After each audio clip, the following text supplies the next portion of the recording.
प्रिय छात्रों, आज हम पढ़ेंगे NCERT class 10th lesson number 10 जो कि फिजिक्स का लेसन नंबर 1 है। लेसन का नाम क्या है? प्रकाश का परावर्तन तथा अपवर्तन। प्रकाश का परावर्तन तथा अपवर्तन जिसको इंग्लिश में क्या कहते हैं? Light of reflection and refraction. Light of reflection and refraction. तो हम सबसे पहले बात करते हैं लाइट की। लाइट क्या है? जैसे प्रकाश, लाइट को क्या बोलते हैं? प्रकाश बोलते हैं। ठीक है, क्या बोलते हैं? प्रकाश। तो सबसे पहली चीज़ हम बात करेंगे लाइट की कि लाइट क्या होता है। प्रकाश, अगर हमारे जीवन में अगर प्रकाश ना हो, अगर मान लीजिए कि आपके पास आँख है, ठीक है, आपके पास आँख है, अगर प्रकाश ना हो तो हम वस्तु को नहीं देख सकते हैं। जैसे मान लीजिए कि जब रात होती है तो अंधेरा होता है, तो प्रकाश तो होता नहीं, तो हम वस्तु को सही से देख नहीं पाते हैं। तो जैसे मान लीजिए कि आपके पास क्या है? अंधेरा है, आपके पास आँख है, तो हम वस्तु को नहीं देख सकते हैं।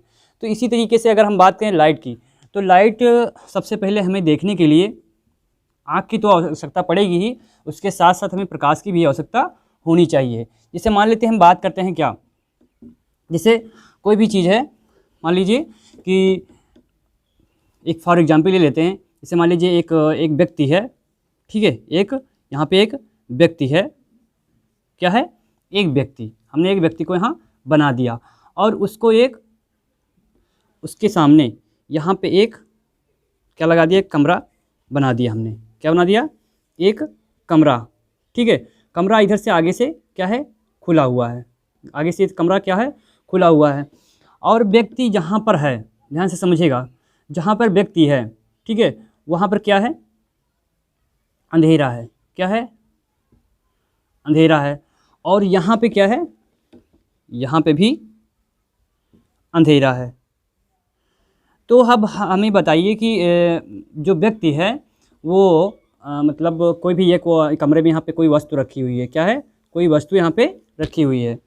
तो व्यक्ति यहाँ पे बैठा हुआ है और यहाँ पे कोई वस्तु रखी है, यहाँ भी अंधेरा है और यहाँ भी अंधेरा है। तो बताइए कि ये व्यक्ति उस वस्तु को देख पाएगा?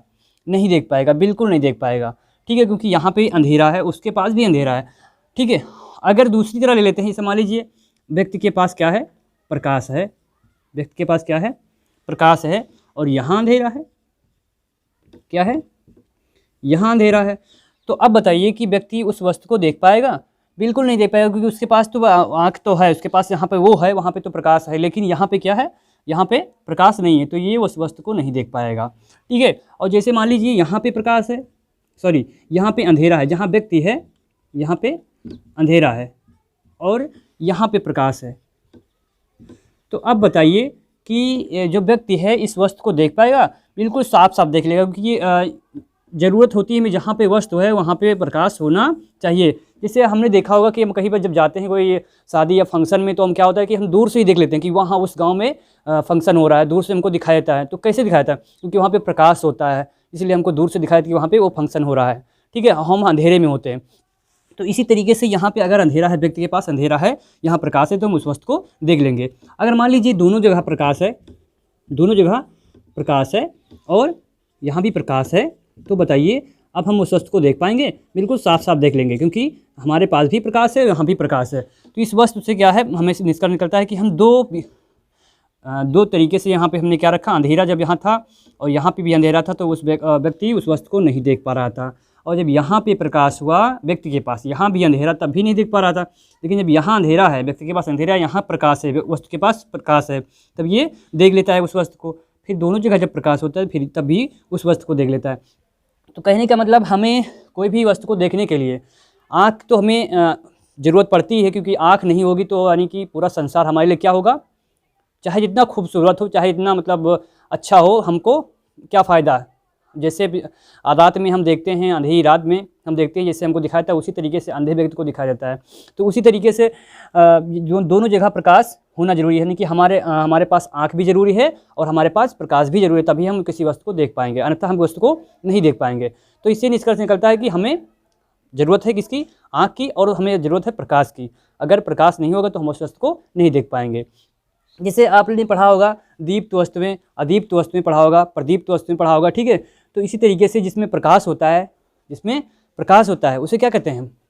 प्रदीप्त वस्तु कहते हैं, उद्दीप्त वस्तु कहते हैं। और जिसमें प्रकाश नहीं होता है उसे हम क्या कहते हैं? अदीप्त वस्तु कहते हैं। जैसे देखा होगा तारे, चंद्रमा, ठीक है, ये सब क्या हैं? ये सब दीप्त वस्तुएं हैं। अदीप्त वस्तु क्या हैं? ले लिए, जैसे मान लीजिए पेड़ है या और कोई जो निर्जीव वस्तु, मान लीजिए जैसे कोई टेबल है, मेज है, उनके पास कहाँ प्रकाश होता है खुद में, तो वही क्या है? अदीप्त वस्तुएं हैं। लकड़ी है, इसमें कहाँ होता है प्रकाश, तो ये सब अदीप्त वस्तुएं हैं। तो ये कहने का मतलब हम इससे ये निष्कर्ष निकाल दें कि हमें ज़रूरत है किसकी? आँख की और प्रकाश की, तभी हम किसी वस्तु को देख पाएंगे। तो अब हम लाइट के बारे में समझ गए होंगे कि लाइट हमारे जीवन में कितनी महत्वपूर्ण है। तो अब हम बात करते हैं परावर्तन।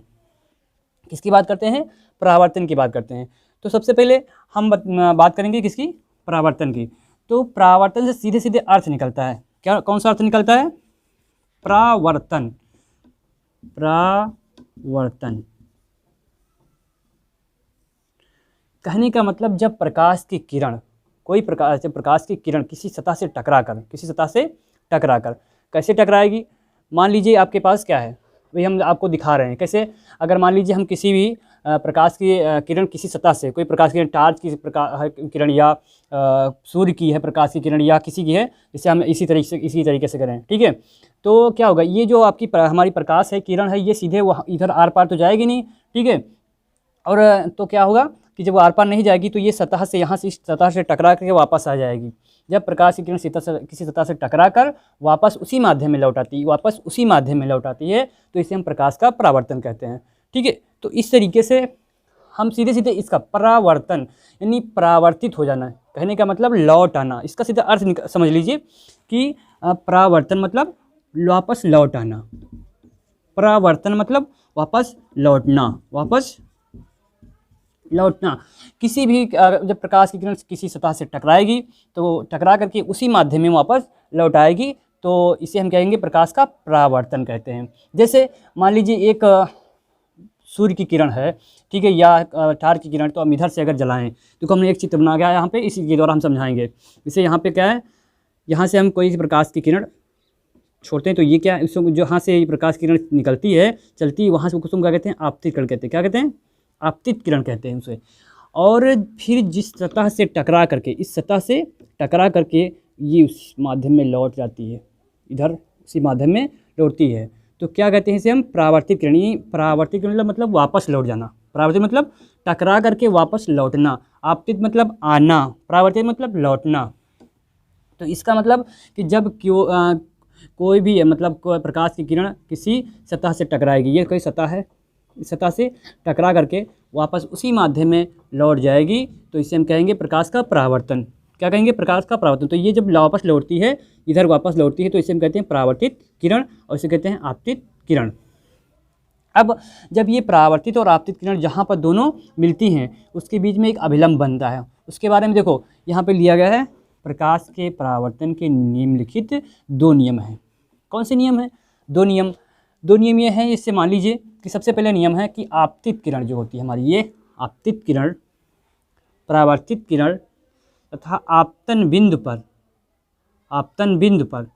ठीक है, खींचा गया अभिलंब, आपतन बिंदु पर खींचा गया अभिलंब, ये आपतन बिंदु है। कौन सा बिंदु है? ये आपतन बिंदु है। ये आपतन बिंदु है। क्या है?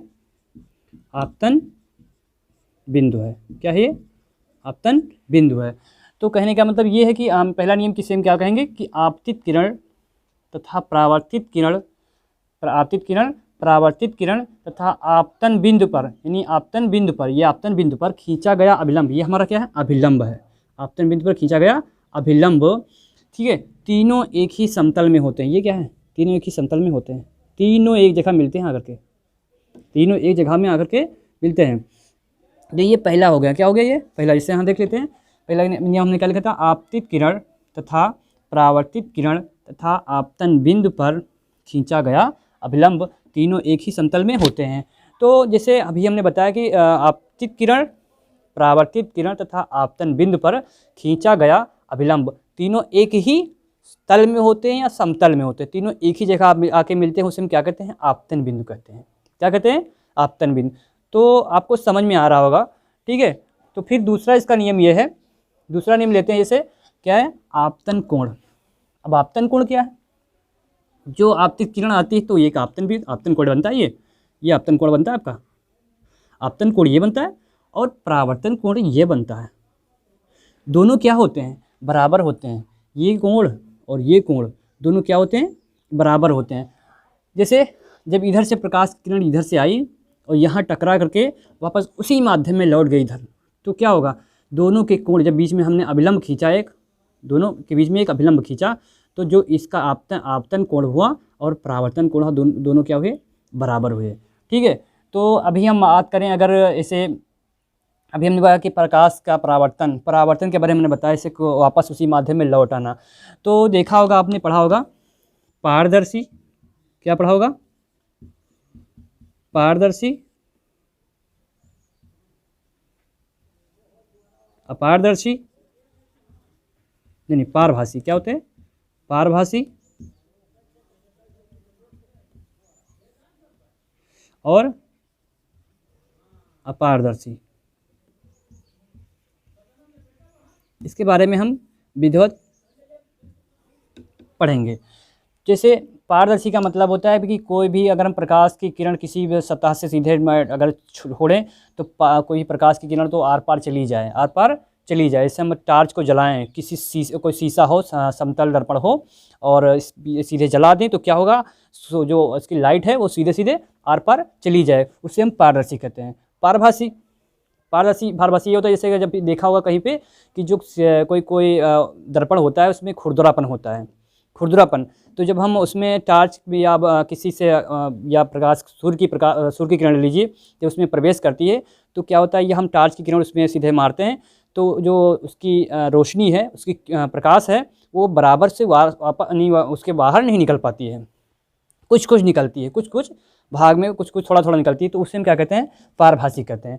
अपारदर्शी क्या कहते हैं, अपारदर्शी वो होती है, कहने का मतलब कि जब हम किसी भी चीज़ किसी भी वस्तु पर प्रकाश की किरण अगर हम टकराएंगे, छोड़ेंगे तो टकरा करके फिर उसी माध्यम में लौट आएगी, यानी कोई भी अंश उसका बाहर नहीं निकलेगा, उस पार नहीं जाएगा, तो उसे हम कहते हैं अपारदर्शी। जैसे लकड़ी ले लीजिए आप, लकड़ी, और लकड़ी पे हम टार्च जलाएं तो क्या होगा, कहीं उस पार निकल जाएगी, उस पार तो निकलेगी नहीं।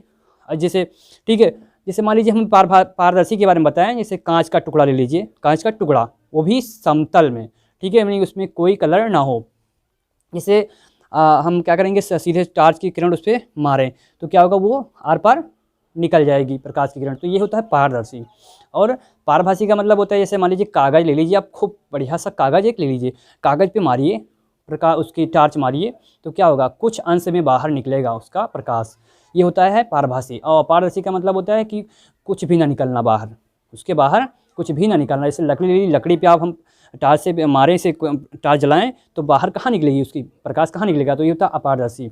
तो इसके बारे में हमने अच्छे से पढ़ लिया। जैसे मान लीजिए आपने देखा होगा, ये तो हो गई प्रकाश का परावर्तन के बारे में, ये हो गया प्रकाश के परावर्तन के बारे में।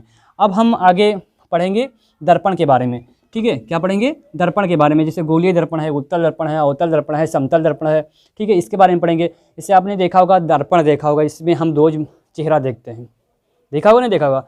तो जब चेहरा देखते हैं तो हम क्या देखते हैं कि जब हम देखते हैं, जैसे हम अपने जैसा ही दूसरा व्यक्ति, उसमें अपने जैसा दूसरा व्यक्ति दिखाई देता है। तो क्यों दिखाया जाता है, क्योंकि एक तरफ से तो वो सीधा सीधा समतल होता है, लेकिन दूसरी तरफ क्या करते हैं, दूसरी तरफ जो हमें चमकता हुआ दिखाया जाता है, कोई चीज़ हमें कोई भी, जैसे सूर्य की तरफ ले जाएं शीशे को, तो क्या होता है, एक प्रतिबिंब बनता है। क्यों प्रतिबिंब बनता है, क्योंकि एक तरफ क्या होता है, देखो ध्यान से, एक तरफ ऐसे, एक तरफ ये क्या करते हैं, एक तरफ ऐसे से होता है, क्या होता है, ये क्या होता है, एक तरफ इधर से अगर हम देखें शीशे में तो हमको दिखाई देता है, लेकिन इधर से क्यों नहीं दिखाई देता है, क्योंकि इधर क्या लगा होता है, पहले एक तरफ उस पर चांदी की पॉलिश लगाई जाती है, क्या लगा देते हैं, चांदी की पॉलिश। जब हम देखते हैं तो हमें जब इधर से देखते हैं तो सीधा चमकता हुआ दिखाई देता है। क्यों चमकता है, क्योंकि उस पर चांदी की पॉलिश लगाई जाती है। उसके बाद में चांदी की पॉलिश के ऊपर पेंट लगा देते हैं कि जो चांदी की पॉलिश है वो छूटे ना, इसलिए पेंट लगा देते हैं। तो ये इसके बारे में जो दर्पण है, दर्पण के बारे में हम अगली वीडियो में बात करेंगे। जैसे गोलीय दर्पण है, उत्तल दर्पण है, समतल दर्पण है और अवतल दर्पण, इसके बारे में हम आपको अगली वीडियो में विधिवत बताएंगे। तो आई होप आपको प्रकाश के परावर्तन और प्रकाश के परावर्तन के जो नियम है इसके बारे में आपको समझ में आ गया होगा, ठीक है। बस इतने से आप ध्यान रखिए, जब प्रकाश की किरण किसी सतह से टकराकर और फिर उसी माध्यम में लौट आती है तो इसे हम प्रकाश का परावर्तन कहते हैं। अगर आए तो आप यही परिभाषा लिख दीजिए, ठीक है। अगर नियम पूछे कि प्रकाश के परावर्तन के नियम क्या हैं तो लिख दीजिए सीधे सीधे कि आपतित किरण परावर्तित किरण तथा आपतन बिंदु पर खींचा गया, आपतन बिंदु ये है, खींचा गया अभिलंब तीनों एक ही समतल में होते हैं और जो आपतन कोण और परावर्तन कोण दोनों क्या होते हैं, बराबर होते हैं। तो आई होप आपको समझ में आ गया होगा, तो आप इसका स्क्रीनशॉट ले लीजिए। आई होप आप स्क्रीनशॉट ले लिए होंगे। तो चलिए हम अगली वीडियो में बात करेंगे दर्पण के बारे में, ठीक है। तो बाय दोस्तों।